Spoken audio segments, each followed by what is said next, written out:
Okay, so welcome back to my channel. Okay, this is going to be a recap of Striking Out season 2, episode 2. So basically, it opens with Eric and Tara meeting up to kind of, I guess, compare notes. I don't really know. He basically confirmed to her that yeah, his father did have something to do with them being evicted, and she basically said that she was going to report him. Eric was like, okay, well, basically your hands are dirty too because Pete didn't have authorization or the right, at least um, didn't give him the right to sublet the back office to you, and the fact that Ray was living there, it's like it's not going to look good for you either. And she basically said that she also knows that Richard has something to do with Ray being set up and being arrested. And he asked her like, okay, so can you prove it? And she was like, well, no, you find the proof. And basically, he kind of like scoffs and like, okay, whatever. And she's like, you don't want to find out because then you're going to find out basically the kind of man that your father is. And they basically parted ways. So Tara arrives at her office. As she arrives at her office, she's approached by a guy, and for some reason I cannot think of the man's name. It's a man. He's trying to fight his ex for custody of their daughter. And so just an informal meeting because he kind of just showed up, so he really didn't have an appointment. They kind of briefly talked about what's going on, and she was gonna meet up with him later to make an official appointment so he can sit down and discuss whatever. Eric gets to his office, and he basically asked Lucy, the receptionist, to look into Ray's case. Just he wanted to know, all the kind of details because okay, he's judging by what his father has done thus far, it's not far stretched to think that he would attack Ray to get back at Tara. So I guess he's like, okay, let me go and do my due diligence and look into that aspect of it. So after that, you see Ray is waking up, and you can tell after the whole jail experience, Ray has gone through some kind of transition. Something's going on with him, like emotionally. He's not like this upbeat kind of guy. His whole demeanor and attitude has changed. So something is going on with him. I think that the whole arrest thing really scared him. It kind of, it's done something to him. And so, but, he's waking, he gets up, and Vincent is in, because at this point, he's living with Vince. So, he gets up. Vincent is actually just going, he's, in his, I guess, his office, going over the inquiry and just kind of looking at, he has like this little board set up with all the people and how they're connected and all of that. And basically Ray was asking him about the inquiry. And so he kind of went into the, basically the crux of the inquiry. Basically the Minister of Health, needed a hospital. 6 contractors, submitted proposals. The person with the lowest bid got the job, and somehow this job eventually ended up going over by $18 million, which is more than the highest bid that was submitted. And so they're basically saying that was basically all on that overage was basically on the taxpayers and trying to figure out what is going on with this money, basically.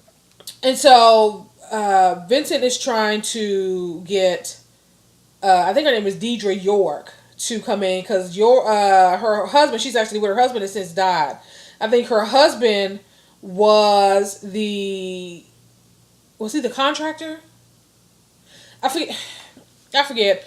Her husband was, I wonder if he was a contractor that submitted the bid. I have a lot of stuff going on in my mind right now. But basically, he's trying to get in contact, want her to come in and talk. But the thing is, she's not obligated to do so.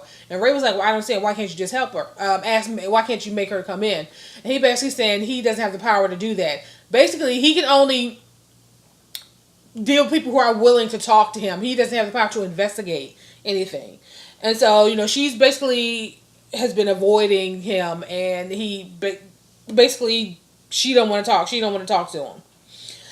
Ray eventually turns up at Tara's office because he's still working for her.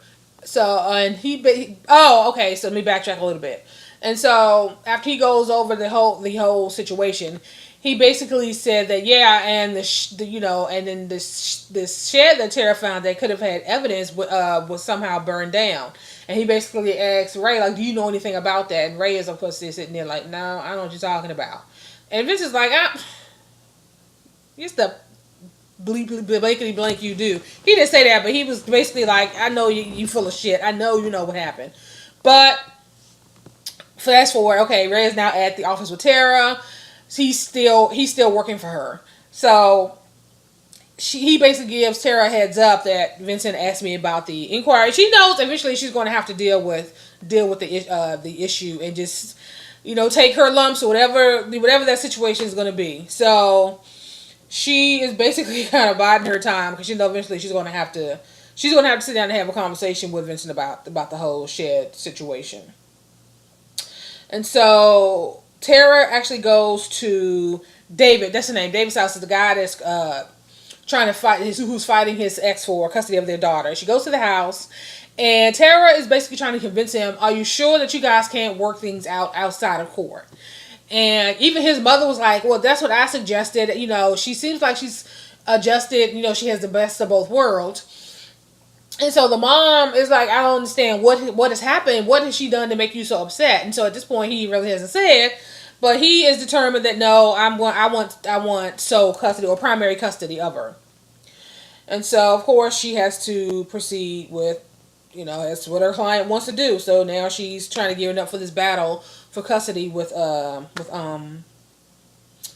mother. So after that, Tara eventually meets up with Vincent. And you could tell as soon as she walked in, he's just like, he's pissed. He's pissed. She's scared. They eventually go into a separate room, and if somebody else who was helping him on the inquiry, and she noticed wasn't there, and she asked about her, and he said, "Oh, well, she left. It was just she basically got to be a bit too much for her, and she left." And so he basically called her out, like, "I'm not an idiot. I know you called me after the picture was sent. I know you hired Meg. Basically, that is against whatever rules, the legalities of her hiring. He hired her. She did not legally have the right to involve somebody else, and that's basically what she did. And as a result, evidence was destroyed. Of course, he's basically pissed. He said basically, I don't want to talk to you right now. I want to deal with your ass right now. I want to see your ass right now. Get out."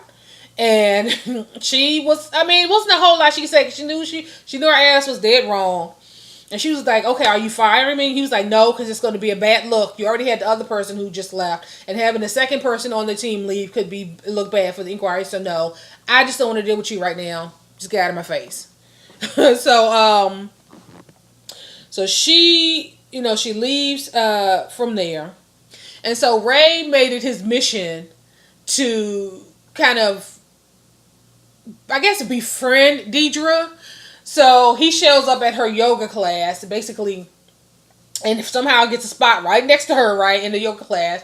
He's like, well, he's basically trying to strike up a conversation with her, like, "I've never done yoga before." And she's like, "Oh, it's no big deal." She's very, welcoming, seemed like a very pleasant lady, and wasn't unbothered. She's like, "Oh, it's nothing, you'll be okay. Basically, you'll be fine. Just that and the third, okay." And so, okay, Tara is at court, basically the emergency hearing about the whole custody situation. And the judge basically says that he has to return the daughter to the mom, Susie. That's the name. Name is Susie. Has to return and then they'll set a date for them to come back to court to argue their case for custody. So of course he wasn't happy about it. And, at this point, it's, a small victory for Susie. She gets to take Mia home. That's the daughter's name. I have so much stuff going in my mind. My memory is just terrible right now. Okay, so Tara actually meets up with David at Mia's school to sit and talk with the teacher. And basically, the teacher is basically going over some of the things that she noticed with Mia is that she's not very sociable. She doesn't really make friends. She's kind of quiet and reserved. Like she feels like things that are not normal for children her age. She doesn't come to work because she's not at school. But her attendance isn't as good as it could be. Like just basically getting the whole feel for how Mia is coping with her living arrangement, or how her living arrangement is impacting her. And so they go through that and part ways.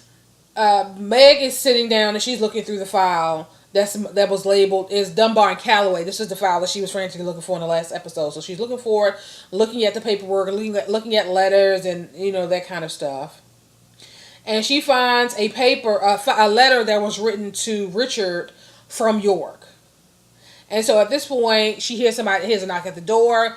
She puts everything down and she goes to the door. It's Ray. Ray dropped by, allegedly just to see how she was doing. And, of course she has children, so she gets distracted. She goes in to see what's going on with the kids. While she was away looking at the children, Ray somehow got into her phone and saw this number that I guess she had called a couple of times. And he basically said his goodbyes and went on his way.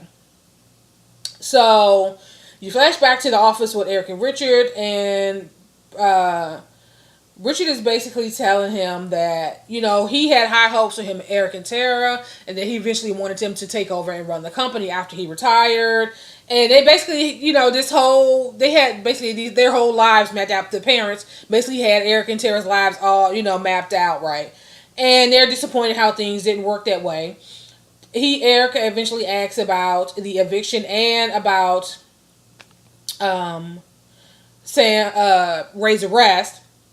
There's a knock at the door, and then the guy, remember that at the end of the last episode, a guy just was walking out of the airport, and it was like, what is the significance of this guy? So he's at the office. It turns out it's Mo, Eric's brother. So he's in town, and basically Richard was interrupted. Their whole conversation was interrupted because Mo came in, and he basically wanted to take Richard wanted to take his two sons out for drinks. So while Eric and Mo were getting caught up, Richard receives a phone call. So they flash back to Ray. The number that Ray pulled out of Meg's phone was Richard's number. And so Richard was basically like, I can't talk right now. I'll have to call you later, whatever. So he puts the phone in the desk, and of course Eric is kind of giving him the side eye. I don't think he realized that Eric noticed him putting the phone in the desk, but basically Eric is like, what was that about? He didn't say anything, so they basically left to go have drinks. So Tara and David goes to the commune. So basically, that's basically where Susie and Mia live. They live, when she's with her mother lives in the commune. They actually grow and sell fresh produce.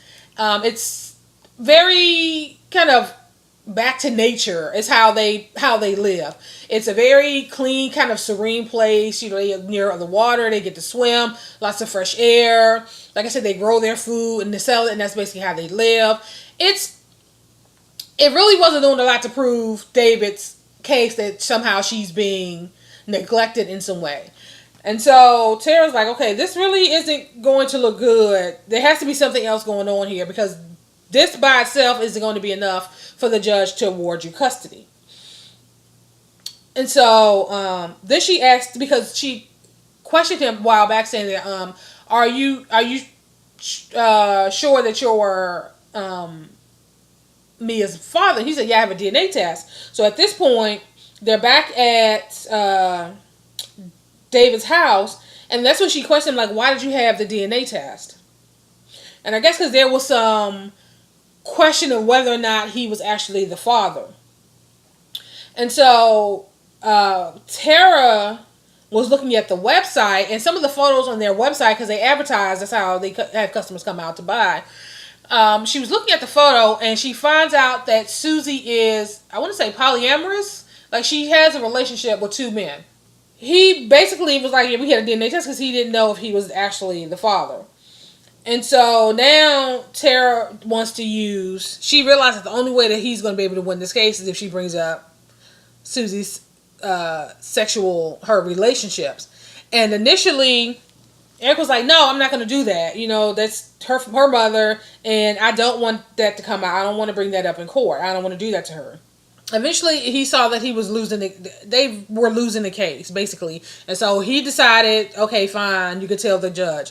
And so Tara felt she didn't want to bring it up, but in an effort to do everything she can to win the case for her client, she started asking her about her sexual habits and her relationship with the two guys, and she's basically, you know, basically trotting out her sexual history. And so, in the end, the judge awarded primary custody to Susie initially, and of course, David would have his visitation as well. But the judge actually put stipulations on the custody.